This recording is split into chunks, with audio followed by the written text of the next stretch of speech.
Well, hello, hello, hello. Happy August the 21st to you, and welcome to our Association Essentials series for this month. And it's building on some of the things that we talked about last month or a couple months ago with budgeting. And trying to get the screens to work. I'm Michael Johnson. I'm your host. And a reminder about our upcoming events coming up on September 18th. We'll be talking about association elections. October 24th is an annual Insurance 101. And then December 4th, HOA Communication Best Practices. That'll be the last one of the year. We welcome you, those of us who are in our network, the HOA Living Network, to today's program, and hope that you find great information wherever you might be in these United States of America. You can find HOA Living and all the great things our marketing and social media team does. There's QR code to take you to some of those locations. And for our clients, we have Community Scoop for our e-newsletter for board members, our website, HOALiving.com, and our YouTube channel, where recordings of these lovely AES sessions are stored. You can get to those also through our website by going to boards and then down there, view classes or recordings, and see past episodes that we have done. We want to congratulate Abigail, who lives in Autumn Ridge, and with her family, and our annual HOA Living Education Scholarship main winner. Our theme that we do each year is, what does community mean to you? And we are lucky enough that I think, are we playing this video? Yes, we are. So hopefully you can hear this. This is Abigail's scholarship winning video submission on what does community mean to you.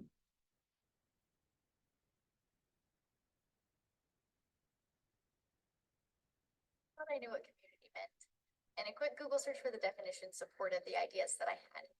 As I sat down to write this essay, I decided to change pace and really think about what it means to me specifically. What does community mean to me? What a thought-provoking question. As I was reflecting, it took me around to when we moved into the Autumn Ridge neighborhood around 2018. Since then, I've had plentiful opportunities to learn about the meaning of community that's far deeper than a Google search could ever provide.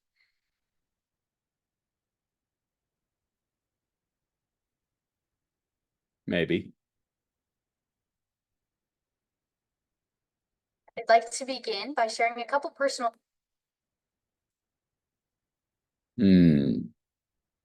Well, great intentions. I don't know why it's freezing up. Let's see. Couple personal stories that helped me shape my understanding. First, I grew up with an adopted little sister who has a lot of mental health challenges stemming from the decisions of her birth parents, namely oppositional defiance disorder, which just means that she gets very angry really easily. It almost always results in someone getting hurt or something getting broken. The police were at my house almost weekly for many years, and it was really hard for me growing up in a house that I was scared to go home to, and honestly, sometimes it still is. I will never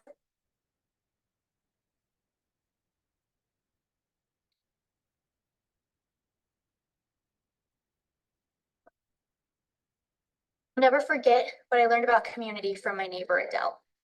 When she could hear or see what was going on, she always came over. And she took me and my littlest sister to her house for a movie night and hot chocolate. She didn't want us to have to be a part of what was going on at home while my parents and police handled the situation. I haven't known her for very long, but she became a sort of sanctuary from a lot of scary situations growing up. She saw a need and she showed up without hesitation, offering lots of grandma hugs, a shoulder to cry on, and an endless amounts of hot chocolate. Adele didn't just stop her support there. She was there for every piano recital, orchestra concert, and even sends me a card on my birthday. Her charity didn't stop when the situation at home got easier. Adele showed me that community means loving someone through every high and also every low. Second, I had the opportunity to serve a mission for the Church of Jesus Christ of Latter-day Saints. I was assigned to spend a year and a half serving the people in Southern California. As missionaries, all we do from 9 a.m. to 9 p.m. is serve, whether that's in the form of pulling weeds, helping someone move to a new home, helping with kids camp, or even sharing the gospel. I was given the chance to serve in a variety of food banks, namely Shepherd's Pantry in Glendora and Patriot Church Generosity Center in Rancho Cucamonga. I got to see volunteers from different backgrounds, cities, cultures, and even speaking different languages come together to help those in need. We worked as a team to arrange, repackage, and distribute food, clothing, other necessities, and sometimes even things like couches and grills, all while sharing smiles and giving hope to others. A volunteer at the food bank even bought our group of missionaries t-shirts because he wanted us to feel welcomed and loved there. These experiences showed me that community is about oneness, altruism, giving it our all to make a difference, one smile, one prayer set in a car window, and one I love you at its time. I was blessed to see strangers become family and neighbors become lifelong friends. I never left the food bank without a smile on my face, a new friend, and a full heart. In conclusion, a community is much more than just a group of people living in the same vicinity, more than a unifying hobby. Adele's constant love and concern for my family and the miracles I saw performed for families at the food bank has taught me that community is a choice to show up, serve one another, and love each other through the good times and the bad. It's about creating family in places you never would have expected. With that being said, I'd like to leave you with a question. What major impact might one minor decision have on the world around us? And what are you willing to give to make a difference? All right. Thank you, Abigail. And we're excited for her. She's going to Weber State University in Ogden, Utah, and gets our $2,500 first prize. I love that her quote, community is a choice. And she sent us some pictures of, or we asked for some pictures of her during her mission, which was an important mission trip, which was important to her. And then there's also our honorable mentions who each won $500. Raquel from Sunbrook, Hamilton in Huntington, another winner, Autumn Ridge, Alexa, and Cameron in Trout Creek. Look for details next year, late next spring, and for our next round of scholarships. We are grateful that each of you are in our community to learn, and great for each of you that work so hard on boards in your associations. So, a little QR code there, and we invite you to nominate a deserving board member of your community or someone you know as our board member of the month. And also, those of you who are professionally managed or have a great on-site manager, we invite you to submit their name for Community Manager of the Month. Winners receive a lovely glass house trophy and gift cards worth dollars. So we're excited for these programs, and we love to honor and recognize those of you who are serving your communities and those who are working with your communities. All right, let's jump into today's program on reserve studies. I'm excited to see about 100 people in today's webinar, and let's talk about reserve studies and build on some of the things that we've talked about loosely with association financials, association budgeting, right? Reserves are a super important and also expensive, can be expensive part of the financial and budgeting process. Bob Norland with Association Reserves, which is the largest association reserve franchise in the country. We don't have a local office in the state of Utah, but they're in Denver, Vegas, around the country, and all over the country. Says deterioration is constant, deterioration is expensive, and deterioration is predictable. The board should be setting aside funds on an ongoing basis to offset that deterioration. And that's kind of what the idea of reserves is. And let's get into some of the nuances for the next 15 minutes or so. We'll get into some of the specifics of what is inside of the reserve study, and then how we can read that and use that and fund that going forward. And what are the board's responsibilities and the homeowner's responsibilities in regards to reserves. So reserve funds, so you have a reserve study, but what are reserve funds? Well, these are funds set aside. What does set aside mean? Well, we pay your bills. If we're your management company, or whoever your management company is, pays your bills, your monthly bills, out of your operating account. Well, this is a savings account. Hopefully, and by best practice, and may be required by state statute to be kept separate from those monthly operating expenses.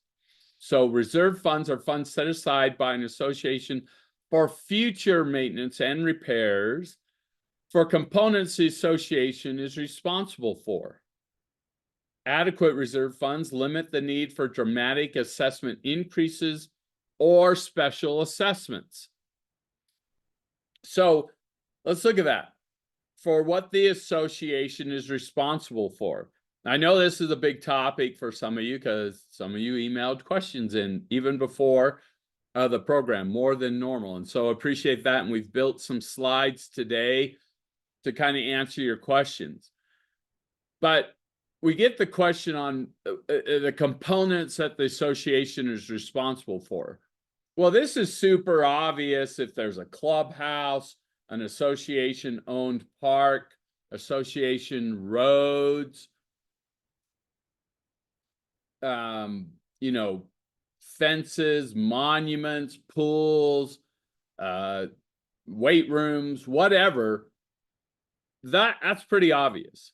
Well, then what are some of the components that aren't so obvious? Well, if you're an attached product in a townhome style where you have attached side by side, is the association the owner of the exterior of that townhome, or is the owner who lives inside of that townhome? Well, we'll talk about it through today, but that's the documents are going to explain that. And typically you can look at the budget.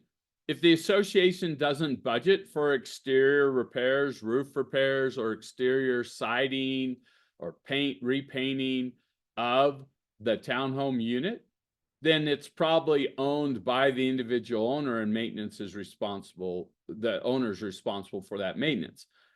Now, remember, we've talked about before governing documents. The association might own the exterior, but the owner is responsible for the maintenance, or the owner might own the exterior, but the association budgets and takes care of the maintenance. There's no fast, hard rule, and you have to look at your documents. Question came in on, well, the builder had a defect and built faulty foundations in the community, and so they're aging. They have to be repaired, and it's predictable, right? We've seen in previous homes that it's predictable. So let's go back to that: constant, expensive, and predictable.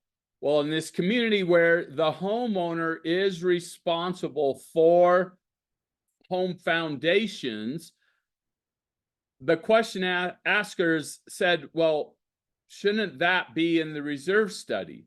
Because the association's been fixing those foundations.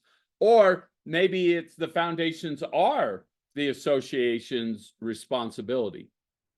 And we'll talk about, you know, some things are supposed to last for a long time, and aren't necessarily included in a reserve study. And so there's really there's no right or wrong answer. If a community feels that home foundations, regardless of who's by the documents is supposed to be maintaining and repairing them, needs to be in the study, you can ask your reserve study company or specialist to put that in the document. It's very common. Landscaping has a life of over 30 years. We'll talk about the 30-year magic number, but landscaping is expected to last beyond 30 years. So it's typically not included in the components of a reserve study. But we know that a certain amount of trees or shrubs or even the sprinkler system eventually will go bad, will age out, and should be replaced. But it's not, you can handle that, a little bit of that in your operating budget.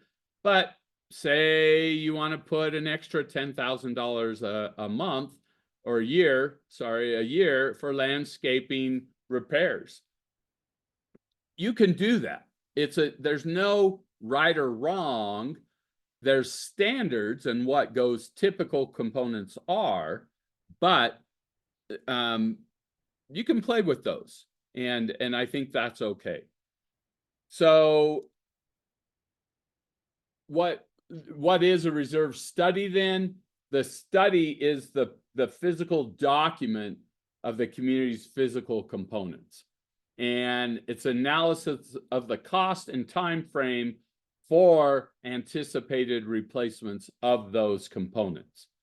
It's a budgeting tool, and we'll look at that. It was just June when we did Financials 101, and we talk about reserves in the budgeting component. You can scan that QR code and watch that, or go to the YouTube channel, or go to HOALiving.com. So why do associations need reserves, savings for the future? Well, if you're in our community and are taking time out of your schedule to watch this today or later on in recording, you know why. It's obvious to you. It is not obvious to the other 80% of the homeowners in your community. Right? Just look at the studies on how much Americans put into savings of their paychecks in their life for rainy days, and I believe that the average amount of savings is less than a month, and it's even negative for most people. Right there, they live in a deficit, let alone put money for savings. So if they lived in their own home, not in an association, they're not putting money in savings each month for when that roof needs replaced in 22 years, when the fence needs redone, right? So you can see how moving it over to the association world doesn't necessarily translate, and homeowners are all of a sudden like, yes, let's pay extra assessments each month so that we have a stockpile of money when those replacements need to happen. So why reserves? To protect and enhance the association's assets for fairness. So I move into a brand new townhome, and it's got a 30-year roof tile on it. And I know I'm only going to live here for 3 or 4 years. Then I'm going to get married. I'm going to have kids. I'm going to upgrade. I'm going to go to a single family home. And so I'm not thinking about the roof that has to be repaired in 30 years from now. But if I live under there for 4, 5, 6 years of the 30 years of that roof, shouldn't I help pay for 4, 5, 6 years worth of the replacement of that roof? So it's a fairness issue. What happens a lot of times, you get in a community that has neglected reserves and reserve funding, the roof is now needs replaced and there's no money in savings, and all the current owners get stuck with that bill through a special assessment or through raising the regular assessments. Not fair, right? Sound financial planning, a fiduciary duty. We had a great question also come in about a board's fiduciary duty, and they basically said, well, we have to do this. We have to save for the future. We don't really have an option, do we? But we have a lot of homeowners in our community that are on fixed budgets, and they just can't afford it, and we can't raise it up. And they say we can't raise it up. But that fiduciary duty, that duty of the board to act in the best interest of the community, not of themselves, not of the individual homeowner, regardless of their circumstances. Can they get around that requirement? Can they ignore? If the reserve study says or an association has a monthly assessment of $100 per unit, but they need to be putting $30 per unit additionally above the 100 for operating into reserves, and they're not doing it, and the board knows they should because they have a document. They have a reserve study that says $30 a month needs to be going in here to pay for things in the future. Has that board broken their fiduciary duty? We'll talk about that a little bit today. And then statutory requirements. And we'll look in and how to look up for the state you're in what the requirements are. Varies greatly from state to state across the country. We'll look at what exactly is a reserve study. We're going to look at CAI, the Community Association Institute, that we're proud accredited association management company members of. APRA, Association of Professional Reserve Analysts, I think is what they stands for. Their standards, another governing body, a trade organization, where CAI is trade organization for board members, community managers, and other business partners. APRA is just a trade organization for those who are professionals in reserve studies. Who should prepare reserve studies? And we'll talk about CAI's reserve specialist designation.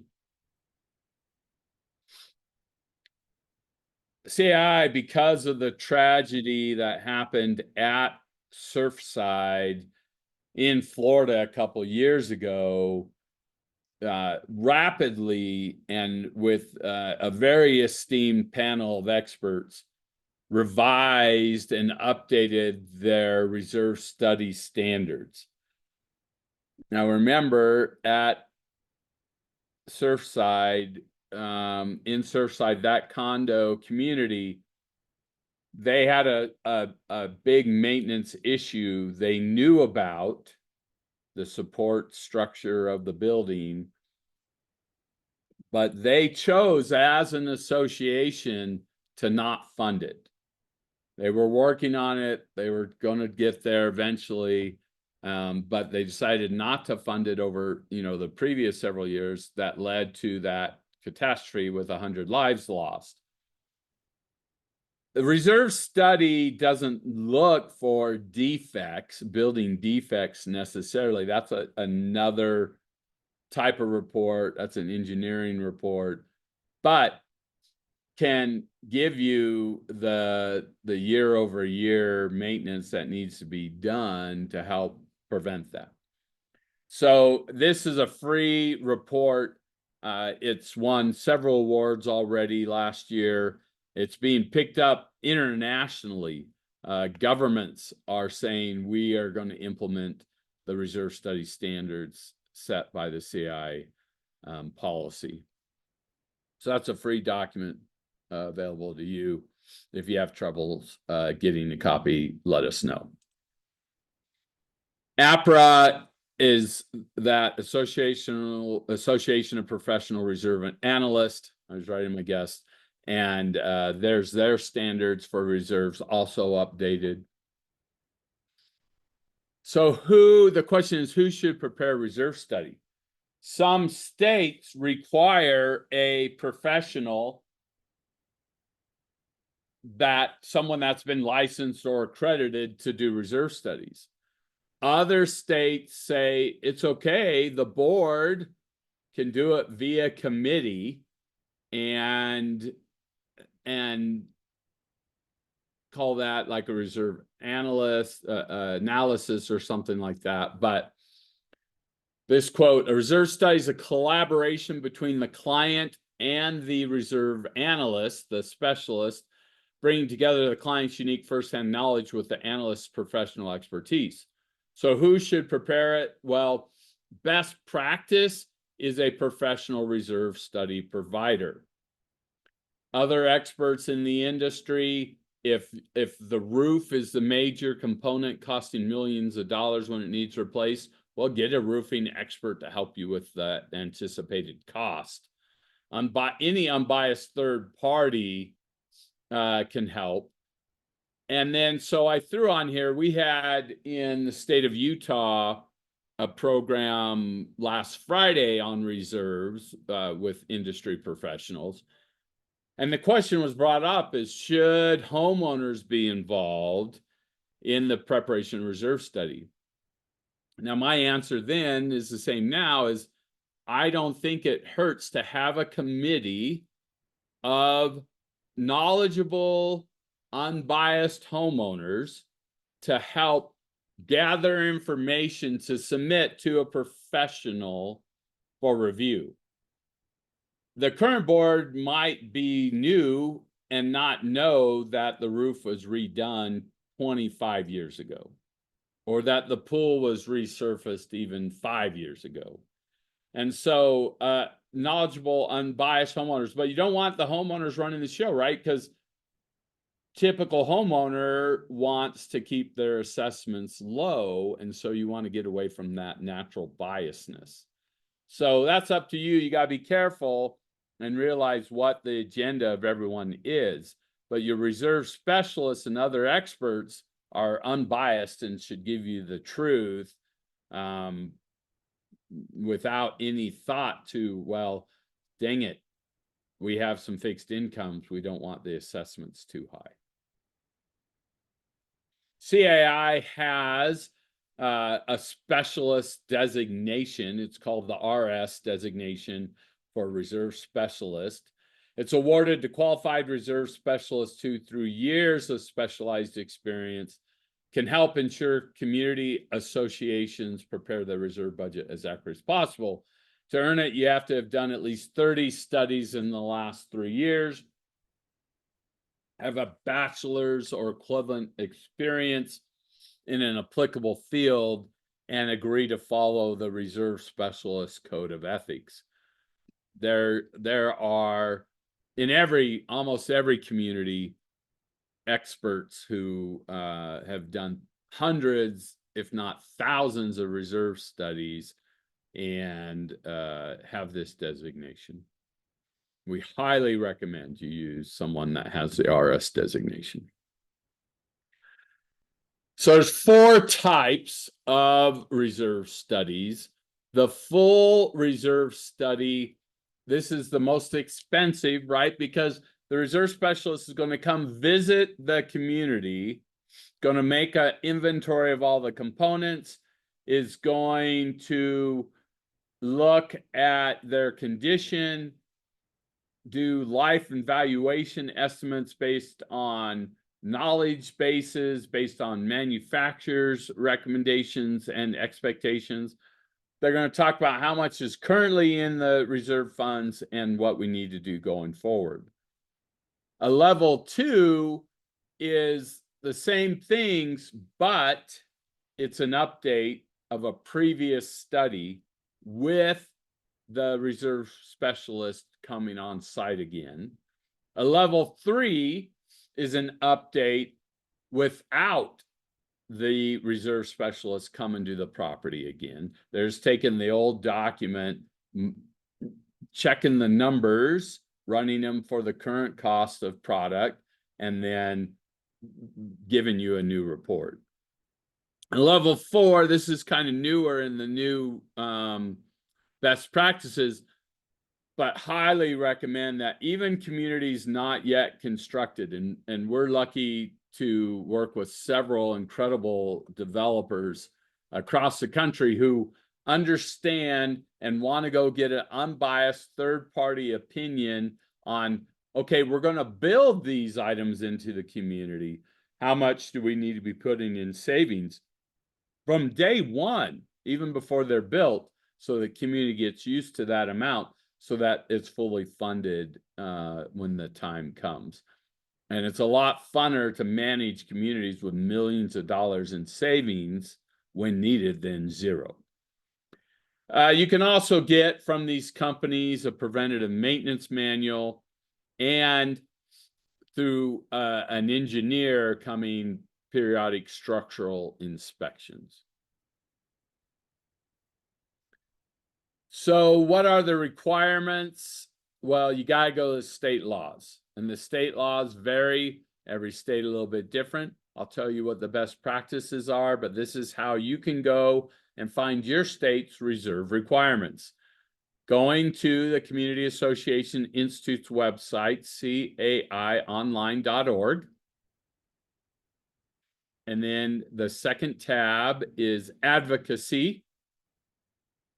Hover over that and you will get a drop down for advocacy resources for members. And then boom, all the fine 50 states in these United States of America will pop up. And you can click on your state to see what your state's reserve requirements are. I would say best practice and what's most common is that you have to have an on-site reserve specialist led level 1 or 2 reserve study done every 6 years, and in between every 3 years, halfway in between those 6 years, a level 3 study where the numbers are updated with no site visit. And they get cheaper from level 1 being most expensive, level 2 second most, level 3 is the cheapest of those studies. So, and some states require it to be an independent reserve company, some states don't. Some require the funds be set aside in special accounts, some states don't. Some states say that the money put in reserves can never be used for anything but reserves, except with a vote of a majority of all homeowners, not just the board. Some states say you must have itemized reserves, so it has to say roof fund, clubhouse fund, swimming pool fund, road fund, and you have to fund them each separate, and you can't borrow from each other.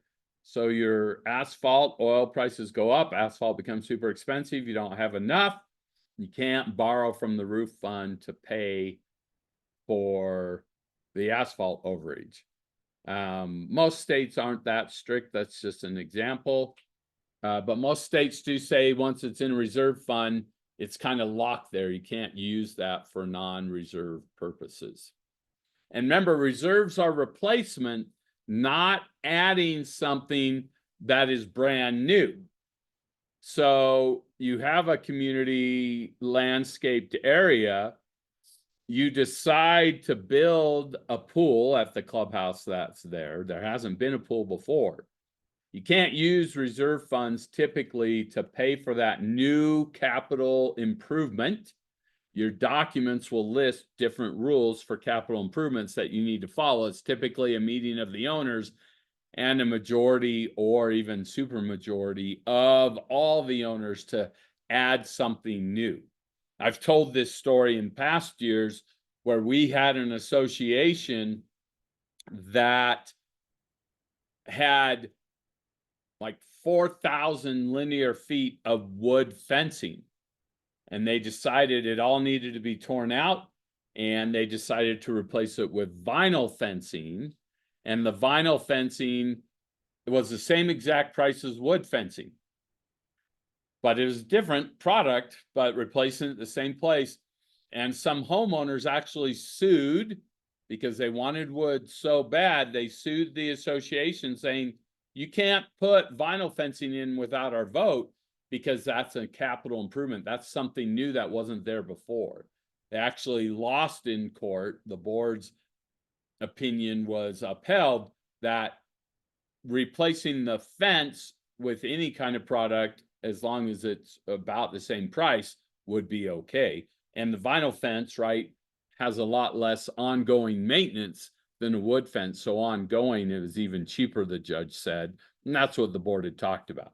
So just be careful, always be careful, and consult with legal counsel to determine, is it a capital improvement? Is it a replacement?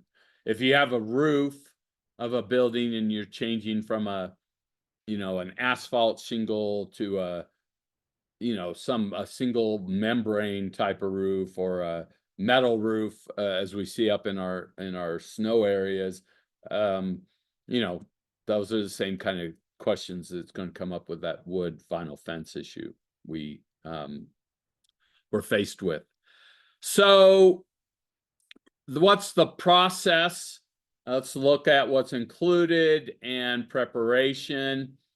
And we want to make sure we look at the governing documents, right? And a reserve specialist is going to go through, but the board should go through. You need to understand what you're obligated to replace.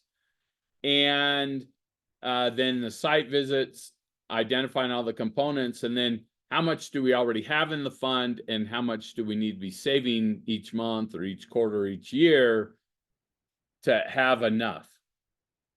Here's the preparation process. So you got to know what the components are: governing documents, site visit.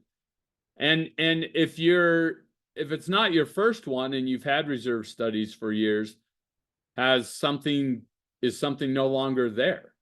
We've had communities that have removed playgrounds as a community age. They didn't replace them. Well, now that component no longer needs to be in the reserve study.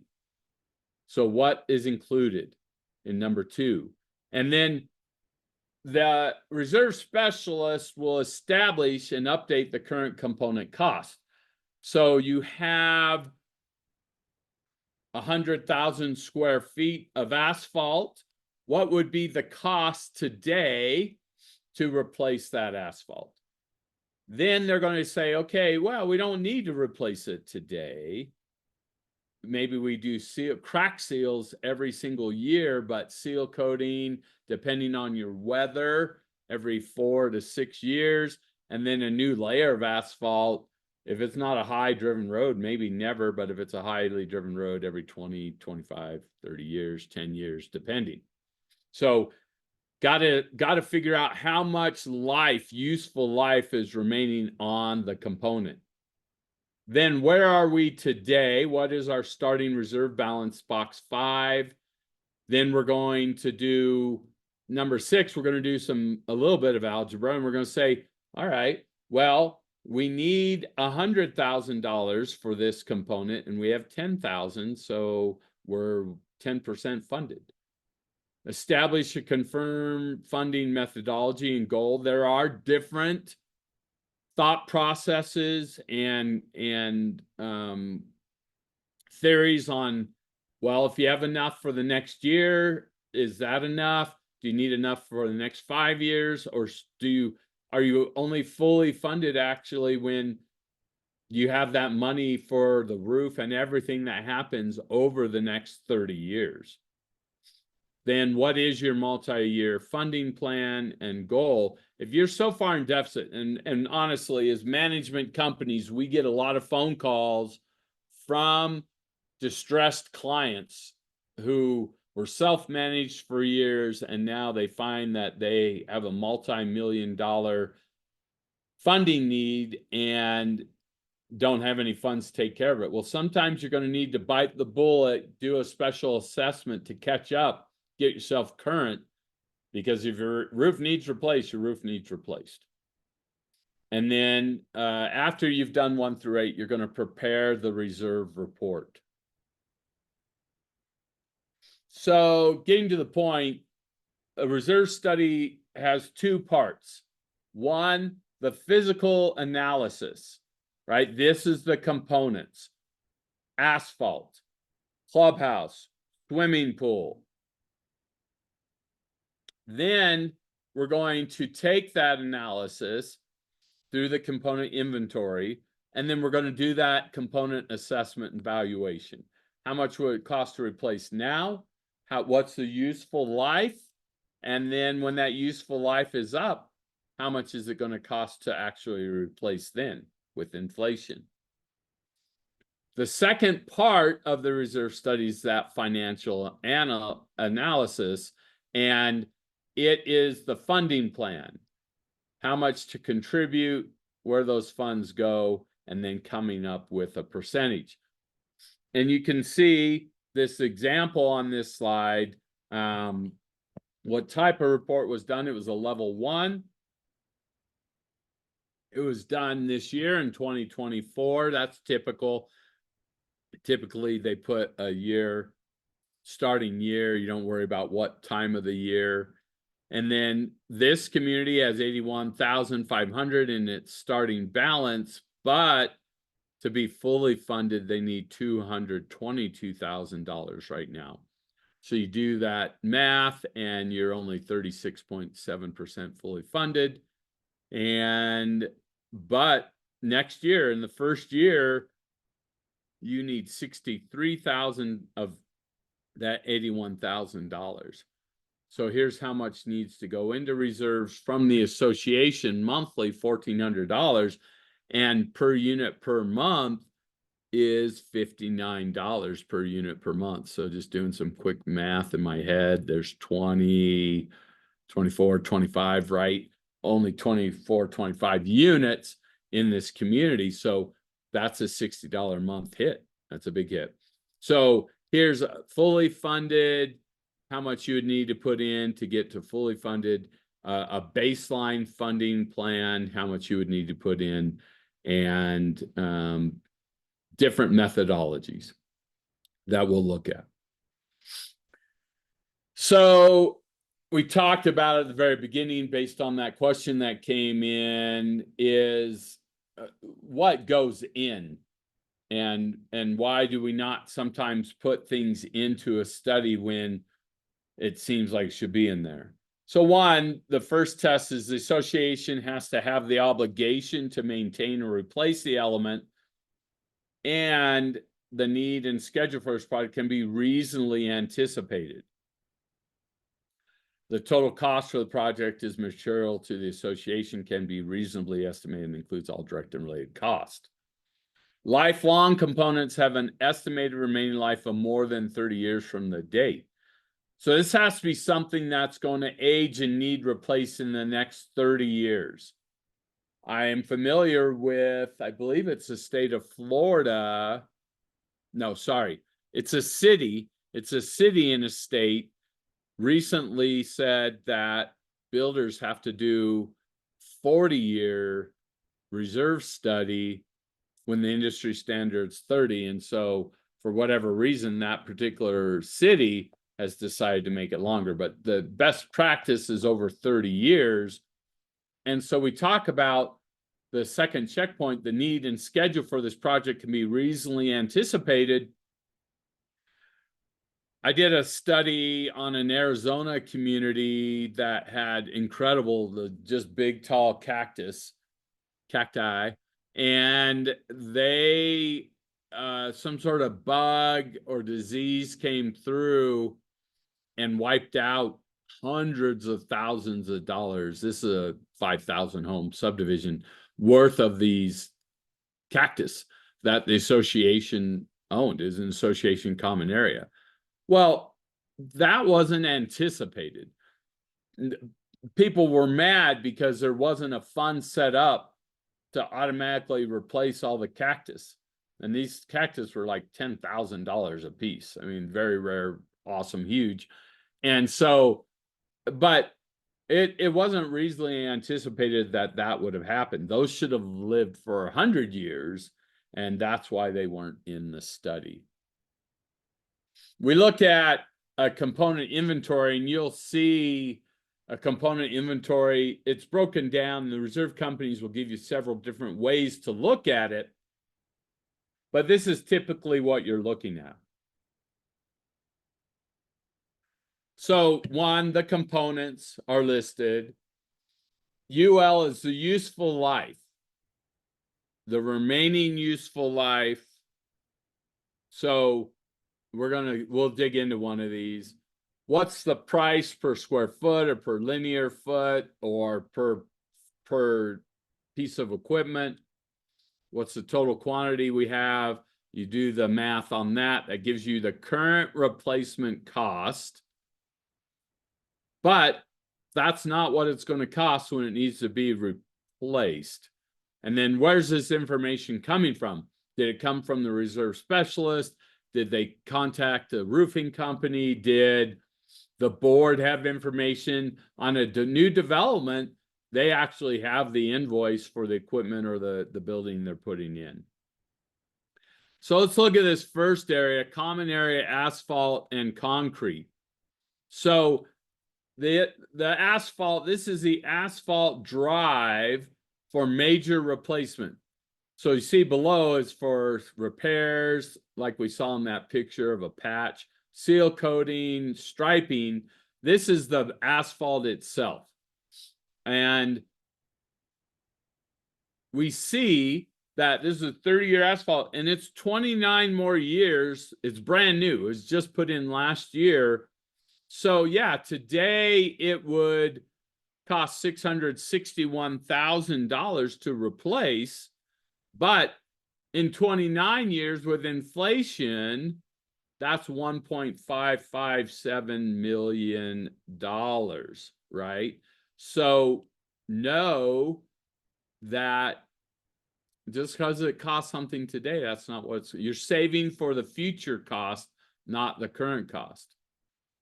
Well, here's another one, right? Here is the trails in the community. And it's the same thing. It was all put in at the same time last year. It also has 29 years left.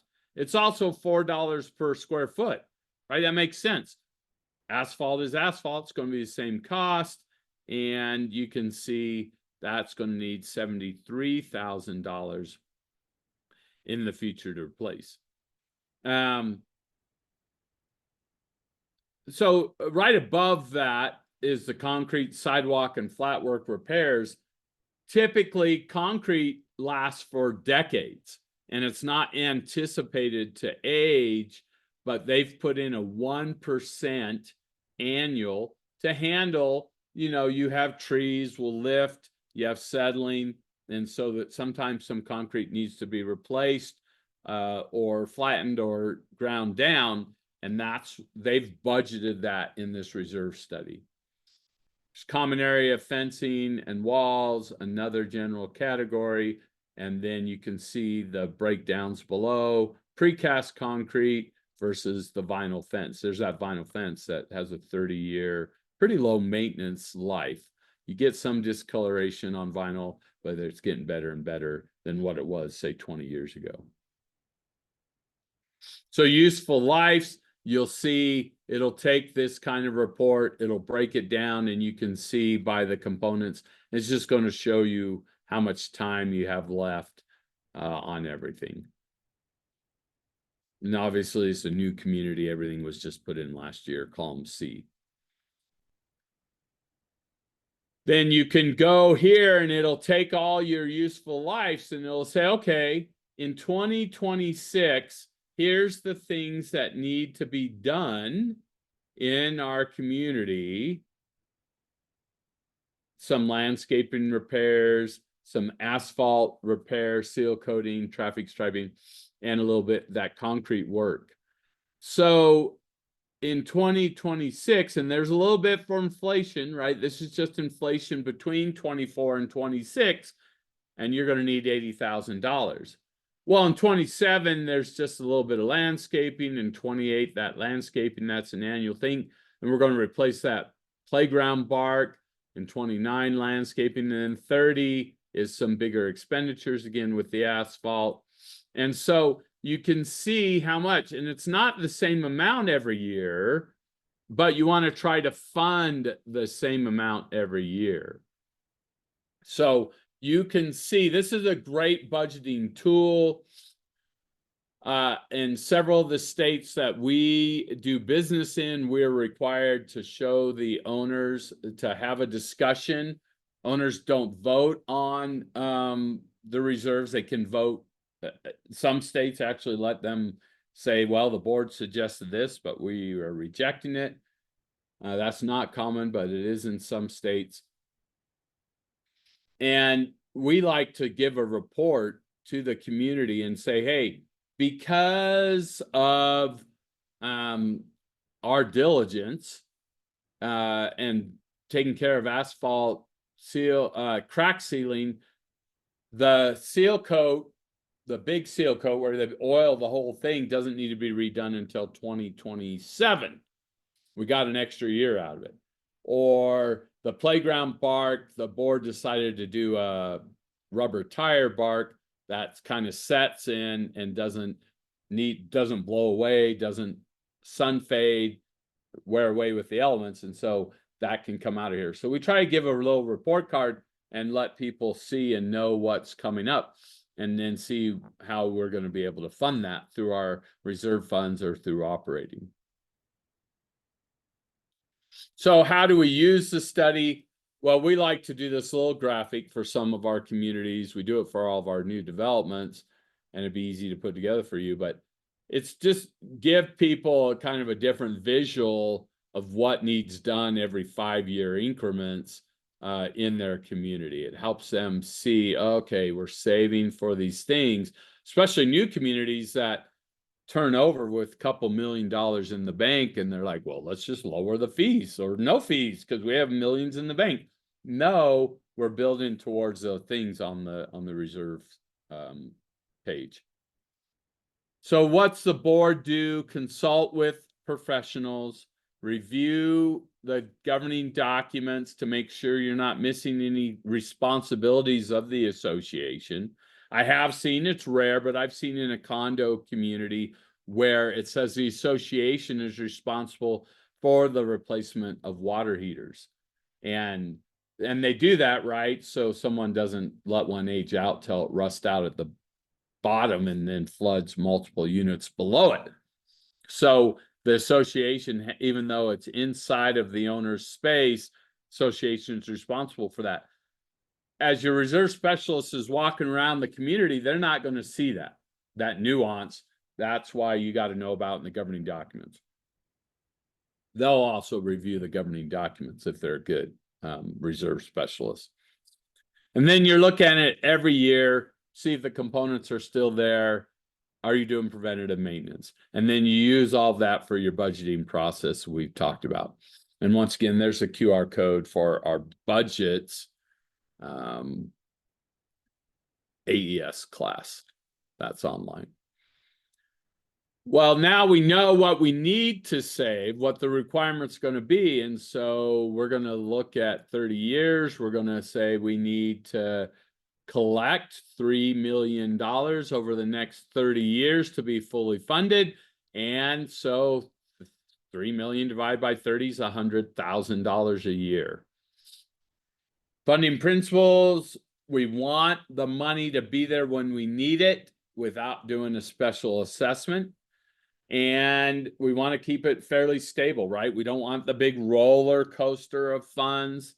And we want it to be fair to all the people who benefit over all the time that component is around. Excuse me. And we want to be financially responsible. The 3 types of funding to conclude are baseline. The goal is that we simply never run out of money. Okay, well, obviously that's the greatest risk, because remember our component breakdown, every fifth year they needed about $80,000 and they only needed like $5,000 for the other years. Well, if you're only trying to stay at zero, then in those big years, you got a funding problem. Threshold funding is you determine we're going to get 80% of where we are or where we need to be always.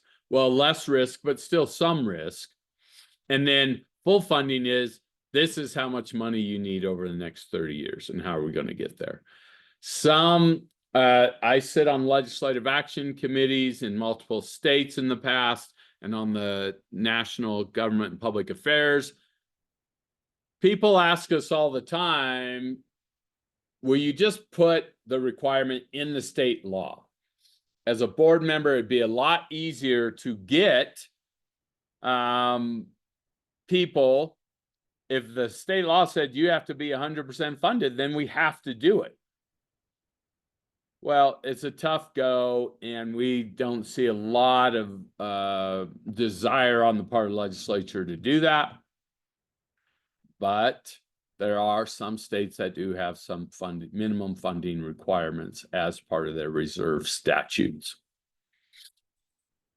Awesome. Well, that's a lot. It's a long lesson today, and we're grateful for you and for participating. And I know we're out of our hour, but invite you, if you have questions, to please raise your hand and they'll allow you to ask a question, or Jessica and our customer experience team will let me know if any questions have come in on the chat. We also invite you to scan that QR code. If you benefited from today's Association Essentials series and would like to give us a positive review, or any of our network companies that we invite to participate in these broadcasts, please scan that and do so. It's greatly appreciated. Jessica, you got any questions? We sure do. Should an HOA get a loan to do necessary repairs or impose a large assessment in order to do the repairs? Yeah, that's a great question. We talked about the communities, the distressed communities that come at year 33. You know, the roof had 30-year useful life, and at year 33, they have no money. So a large special assessment to pay for that roof, that one-time thing, that might work, but will it work for all the homeowners? Sometimes it's good to do a mix. The association can get a loan fairly easily as long as you don't have high delinquencies and that you have a current study. So I like a method. If there's 100 homes, 70 of the homes can pay. Say each home has to pay $5,000. 70 of the homes can write a check. They write out their home equity line or their home savings. Great. But then the association can get a loan to help the other 30 homeowners who need a loan. Then the homeowners who need that loan are paying the interest on that loan instead of the 70 homeowners, 70% who didn't need that. So I like a mix. We work on mixes all the time.